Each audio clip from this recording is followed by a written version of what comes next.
The big picture is really to change the perception of immigration. Guys, it doesn't need to be stressful and complicated and expensive. It could be really affordable and really easy. And we're the first, I believe, to really hone in on those problems and issues and solve it. Welcome, everybody, to another episode of High Conviction, where we talk to bold visionaries who are seeing opportunities that others don't and taking big bets on it. Today, we're talking to Yasaman, co-founder of Consulta Immigration. Yasaman, welcome to the show. Thank you for having me. So I'd love to hear in your own words, what are you working on, right? So we are building the first AI immigration platform for the immigrants in the United States, both from immigrants that are applying for business visas and immigrants that are applying for family immigration to reside in the United States. It's very topical to the headlines today. What made you decide that this was the right bet to take and focus on? So Tanya and I, we both are immigrants. She immigrated from Peru. I immigrated from Iran. And both of our parents went through the tedious, expensive, stressful process of immigrating to the United States. She started working at an immigration law firm. I pursued my degrees, and I happened to start working at a business immigration law firm in the city. And we were always friends. So she came to me one day and said, there is this problem of people not being able to afford immigration, and the process is so stressful. We can fix this. Let's fix this. And we started out with just the willingness to solve a problem. How do we make immigration accessible, efficient, and affordable for everyone? And that's how the idea kind of began. That makes sense. It starts from your own problem. Yeah. From your experience, is there anything in the current market that's really lacking? What really made you, leap into this as the thing to do, and why your solution is the best fit? So yes, we noticed that there wasn't anything out there like what we wanted to create. Really, we were so naive when we first started because we just wanted to solve this problem and make it affordable. So we started offering these services for $500 and $1,000. And we were doing it really manually. It wasn't until we saw the demand for it because people started hearing about it, referrals were happening, and we saw the demand for it. And then we realized that we can't do this manually anymore. We need to build a software. The best companies come from personal problems. So it was very nice that we were able to build this software to solve that problem. And people responded so well to it. I love it. From job to service to product, that is the ideal evolution. It brings to mind some of the one visa providers in like Silicon Valley, right? Where they might streamline the process for an early stage founder. It seems like you're going after quite a different segment and maybe distribution pattern. Can you say more about that? Yeah, so we started with B2C, just really helping everyday people. And we offered family immigration services, and we built our credibility and trust within the community on that. And that's been doing great. Then we realized that businesses were looking for our services as well. So we started offering business immigration and B2B, starting January 2025. I see a lot of founders wanting to come to America, which is great. And this country was built with immigrants. So it's great that, founders are looking for ways to immigrate into this country and start their businesses. O1 is very popular. EB visas are very popular. My favorite one is a TN, which is a Canadian and Mexican one. It's super easy that nobody really talks about. But surprisingly, O's used to be one of the most difficult visas to obtain. They used to be very limited. They used to have an insane criteria to meet. I think because we are so, even in the climate today, that one might not think that we're encouraging immigration, it's become so encouraging that all these founders are looking to get these O's. And from what I've been hearing, O's are getting much easier to obtain, which is really great. Got it. And how do you typically position against one of those providers? It sounds like you're doing a lot more than just the O's. Yeah. So like I said, we're the first ones to do an AI immigration platform for the B2C and the B2B. It hasn't been done before. We are also going to release soon a licensing tier model for law firms to be able to use the software as well. So we're kind of hitting all three target audiences. How we're different is that we're the only ones to offer a flat rate that is 93% cheaper and 98% faster. We process these applications within 24 hours and it gets filed from the second that everybody uploads it. Our platform is the first with AI incorporated both in the front end and the back end to make the journey so smooth for them. So all they really have to do is create a user account, log in, answer a simple questionnaire, upload their documents, and that's it. Within 24 hours, it gets processed. And there are software companies out there. They don't hit B2B and B2C. They usually just focus on either B2C or B2B, but their platforms are so outdated. They haven't caught up with technology. We've done something really special where we kind of figured out the secret sauce of how do we process these in 24 hours because it's so automated and so nice, but we still have kept that human touch intact where people feel that they have the support from us. They can contact us because immigration is still a very sensitive and scary topic. And I think this is the big picture is really to change the perception of immigration. Guys, it doesn't need to be stressful and complicated and expensive. It could be really affordable and really easy. And we're the first, I believe, to really hone in on those problems and issues and solve it. Yeah, that's compelling. I mean, it's definitely the right time. Immigration is all over the headlines. AI is starting to pick up. The right team. You guys started with job, services, and now product. And this is a white space. So first mover's advantage. What are you seeing that others aren't? I mean, who is most likely to disagree with you on this space? Why hasn't anyone else acted on this? You know, it's funny because medical softwares have been around for years and years and years. AI advanced in real estate in different sectors. Legal tech has never been an appealing sector for anyone. It's always been, something that nobody has been really wanting to touch. Also, I feel like legal tech has always been the latest to advance with technology. Nobody really cares about making a better software for lawyers or a better software for immigration. Immigration has always been a very sensitive topic. Like you said, it's always in the headlines. Every politician that comes into office, has their own way of fixing immigration. By product, it affects the immigration process. I don't know why people haven't touched of how do we fix immigration? How do we make it more affordable? Especially since we encourage immigration to be done so legally and so correctly. We encourage people to go through the right paths of immigration, yet we haven't fixed it. How do we make it possible for people to go through the right paths for immigration? How do we make it possible for people to do it legally, which is what every government and every administration really likes to do. So actually, it's funny because we were discussing this yesterday. We were discussing this exact thing about how the administration comes in every time and wants to help immigration, right? Like, let's make immigration great again. Let's make it legal. Yet no one has come up with a software to make it possible. Every time this happens, USCIS, which is the United States Immigration Offices, get backed up because it gets stricter. So then the applications take forever to process, yet the lawyers take advantage and charge an arm and a leg for these applications. So we're just trying to make the whole process more affordable and efficient so then more people just seek it. I'd imagine that there's quite a few officials who would raise an eyebrow or give a chuckle hearing that Yasmin and her co-founder and a small team are going to solve US immigration. What would you say to them? Well, nobody thought that the Uber founder was going to solve the share ride problem, right? Nobody thought that the Airbnb guy was going to solve the housing problem. Everybody thought it was a joke when Airbnb came out. I literally thought it was who was going to rent out their houses for people, to strangers to stay in. How are we going to trust some random car to pick you up and give you a ride, right? It's funny. I say this to people all the time. I think Tanya and I have a very secret sauce to ourselves as well. I come from a very corporate background. I have over a decade of experience in operational experience in operations and business management. I know the ins and outs of how to, start a company, build it, and hopefully grow it. Tanya comes from a very legal background. She has over a decade of experience in immigration.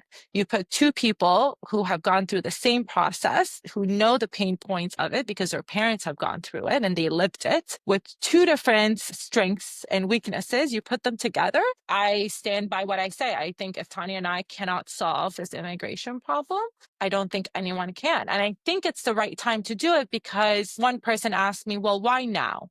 Why is this a good time to do it?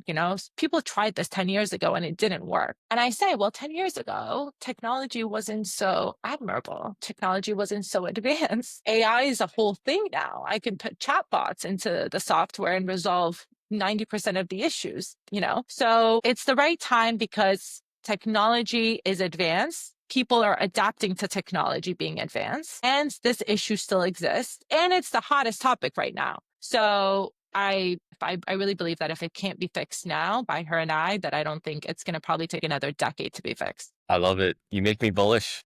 What Yeah. what are some things that you're paying attention to in terms of threats and opportunities? So we see because of AI advancement, we see how we can use those to our advantage, and we have.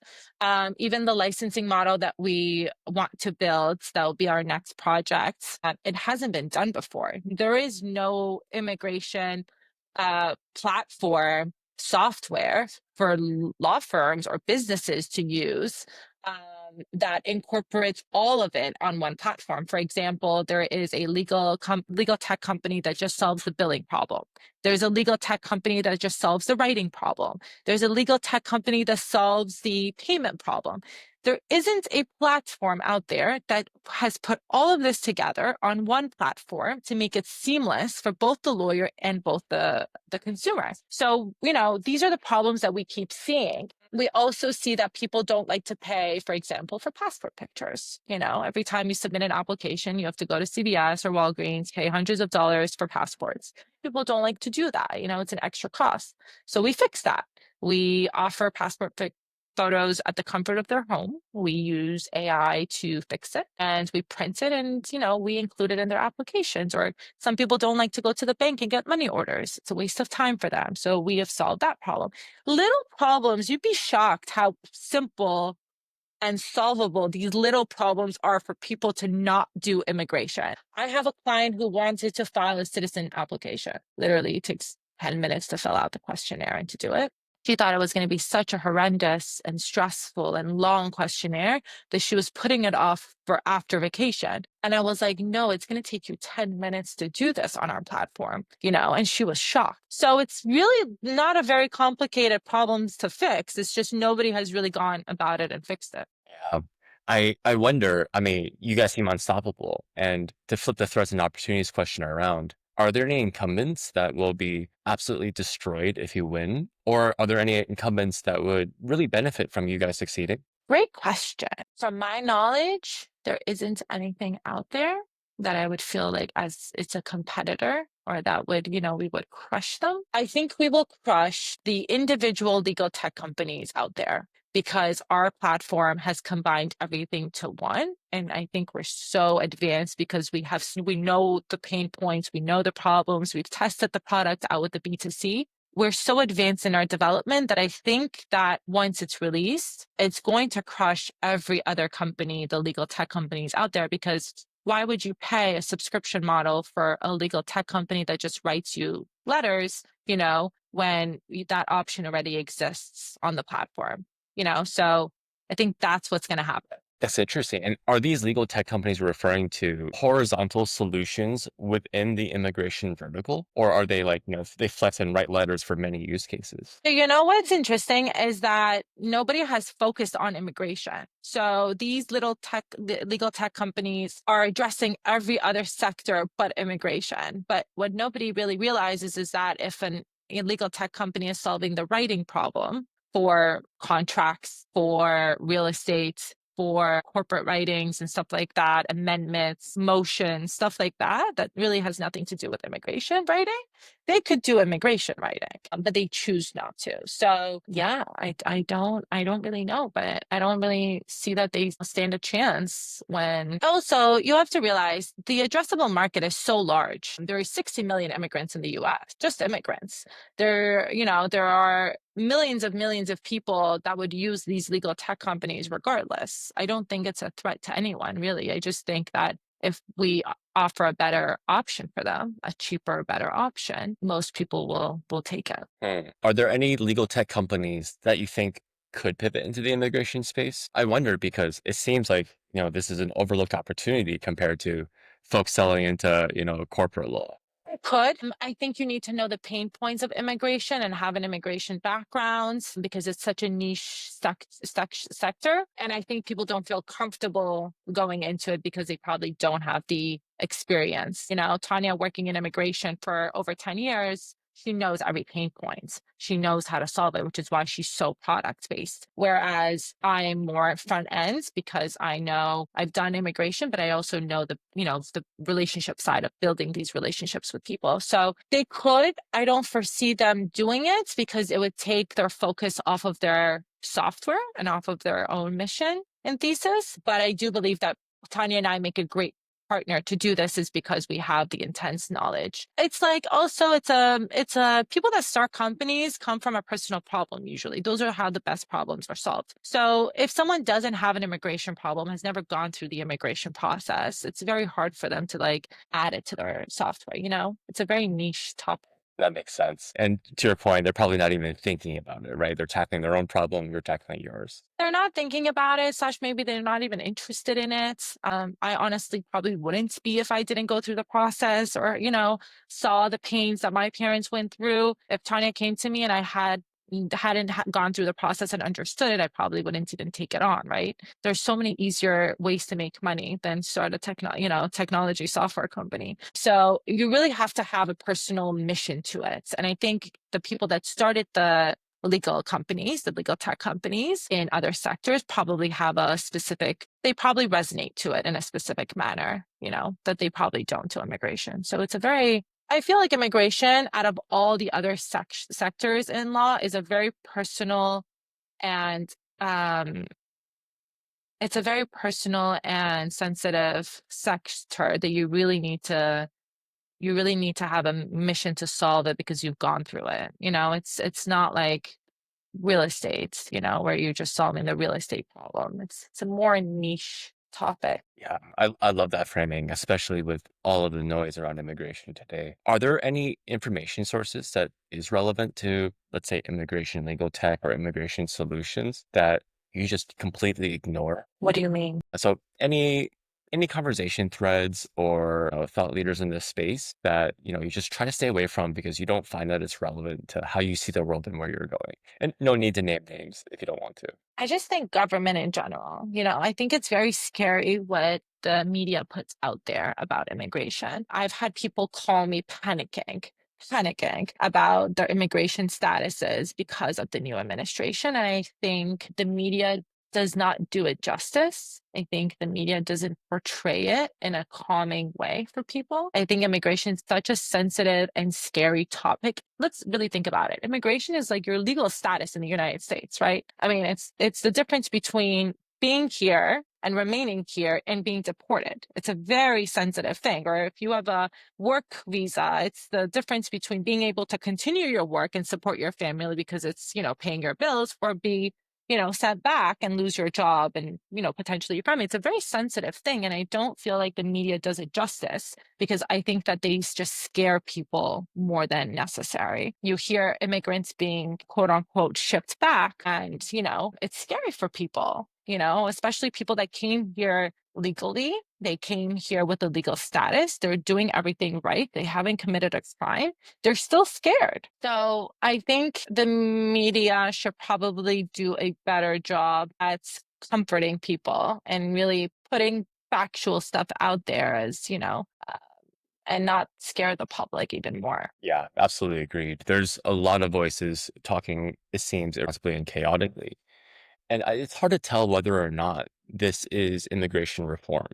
In the event of real reform, or I don't even know how to define real, is there any sort of, government reform that might be disruptive to your model? No, I think this is the probably the hardest reform that has happened in the last like two administrations, right? As I said, every president comes with respect to their own agenda and, cabinet, they see fit of what to, reform. So each person gets elected based on the majority of votes of people and how they feel about immigration or another topic. Each president comes in with the agenda of how to make it better. Who knows how to make it better, right? I don't think there's a specific recipe of how to make immigration more better and more affordable and whatever. I just think that what's happening right now might be the worst, if any, the worst time for immigration applications because people are just scared. I see it as two ways. I see a lot of people going about it more because they're more afraid, right? So they're like, oh, let's proceed with our applications. Let's file this application because I want to be here legally and I don't want to, I don't want to be scared anymore. And then I see a lot of people just being scared and not going through the process, which in return just hurts them more. So I don't know how to define reform because I don't think there's a specific recipe for immigration reform. I don't think there's a specific recipe for economic reform. I don't think I think everybody just thinks that they're doing the right thing when they come into government. And sometimes it works, sometimes it doesn't. I do think that we're offering the best solution for people to seek immigration. And I think it's just a matter of people hearing about it. In fact, as I don't even know if this is relevant, I was going to literally write a letter to the White House and just tell them about Consulta. I saw this kid on CBS News. He was in middle school long time ago, probably when Clinton was in office, and he wrote a letter to President Clinton saying, I want to do an interview with you. And got in. He did an interview with the president, or President Clinton, and now he's grown and he's had like 8 tech companies and has contributed to the United States, in a very positive way. I was literally going to write a letter to the White House and be like, guys, you guys are all about legal immigration, but let's make it more efficient and affordable for people to seek legal immigration. So yeah, I'll let you know how that goes. What's that like? President Trump calls you out on national TV as the solution. I mean, to be honest, I just feel either Marco Rubio calls me, President Trump calls me, someone from the cabinet calls. I really do think that we're solving a problem that people are all trying to solve. And I think with this agenda of let's make immigration legal, I'm all for it. I'm all for legal immigration and going about it the right way. I think we just need to give people a better option to do so. And I think that Consulta is just that. What does that look like from a metrics perspective? I can imagine total hours saved, total cost saved. Are there any specific metrics that really demonstrate Yeah. health immigration is just by far head and shoulders above the rest? Yeah. So as I said, there's 60 million immigrants in the United States. There's a lot. Our service saves them 93% in cost and 98% in time. For example, a marriage green card application, the average, because we have customers from all over the US now, the average for a marriage case is about $7,000 to $15,000 for one application. And that's not including the filing fees that they have to spend, which is about 2,000 to 3,000 to the government. We charge a flat rate of $1,000, right? And it's still misinformed. I have a friend who went to law school with me, and he's a lawyer as well in the city. And he said that a lawyer quoted him $20,000 in New York for a family petition, which is just applying as a US citizen, you have the right to apply for your parents. He was just going to apply for his mother, $1,000 for one application that takes less than 15 minutes to complete. So he said, how much do you charge? And I said, we charge a flat rate of $500, right? And he was completely shocked. As a lawyer himself, he was completely misinformed. And I think that's a problem. But I also think that there are cases that need to be handled by a lawyer. I am not neglecting the fact that immigration lawyers are necessary and they exist for a reason. I think that they should just focus on those applications that cannot be streamlined, right? You will always need an accountant for complex tax filings. But if your tax is simple, you can use TurboTax. And that's the comparison I always use. Yeah, that makes a lot of sense. Are there any popular metrics that folks get wrong in this space? I mean, how does someone justify a $20,000 price tag for an application? While they justify their education, they justify the cost of their education, right? Law school is not cheap.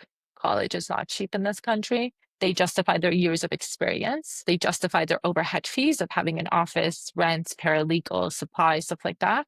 I think some people push it because it's such a nice time right now for people to use immigration lawyers that they're taking advantage of this moment. But I think that they justify it very well to themselves, to be honest. That's fair. And I suppose your stance is in 95 or 99% of cases, it's just not necessary. Exactly. 95, I want to say maybe 98% of immigration cases are so straightforward, so easy that no one needs to be using a lawyer. They can just use Consulta, get it done in 24 hours, save so much money, and go about their days without any stress, honestly. And what does that look like if your bet happened to be wrong? Let's say in 3 to 5 years, right? Like, are there any tar pits or black holes or failure modes, traps that you might fall into in this space? I think if anything, I always go back to like how Uber came out and the government literally tried to stop Uber because it wasn't beneficial to them. I think if anything, when people hear about us, I think the lawyer legal association, might put a dent in us or try to put a dent in us because it is, they are being hurt in certain ways. But I don't think, if I could tell them anything, it's that I don't think that they should take this a personal way. I just think that they are helping people go about it the right way. Accountants were very upset when TurboTax came out. They were charging an arm and a leg they were charging $500, $1,000 for a simple tax return. And so I think there will be some backlash the more popular we get. But I think the best thing about our nation is that people adapt very quickly. And if people were able to adapt to the other things that kind of transformed the industry and revolutionized it and modernized it, I don't think they're going to have a problem with us. Are there any unanswered questions that keep you up at night? Any big anxieties? I live on anxiety. I thrive on anxiety. Yeah, I am awake all the time with anxiety. And I think it just comes with the territory of being a founder. You solve one problem, tomorrow you have another problem that keeps you up at night. Tomorrow I have another problem. So there's so many things that keep me up and I can't even tell you. Hiring in this country is very expensive. That's what I'm going to say. And that keeps me up at night because it kills me that other countries are making it so much cheaper, but it also kills me to give jobs to other countries. And I want to keep it in the United States and I want to help these immigrants in the United States, but it's very expensive. I hear you. That's the core tension, right? Are there any questions that I should have asked you that I haven't yet? Good question. No, this was the most informative, most organized podcast I've ever done. This was amazing. That's my compliments. Thank you. Of course. I'd love to follow along your journey. Is there anywhere that others who want to can reach you or follow along? Yeah, of course. So they can reach us on our website, www.consultaimmigration.com.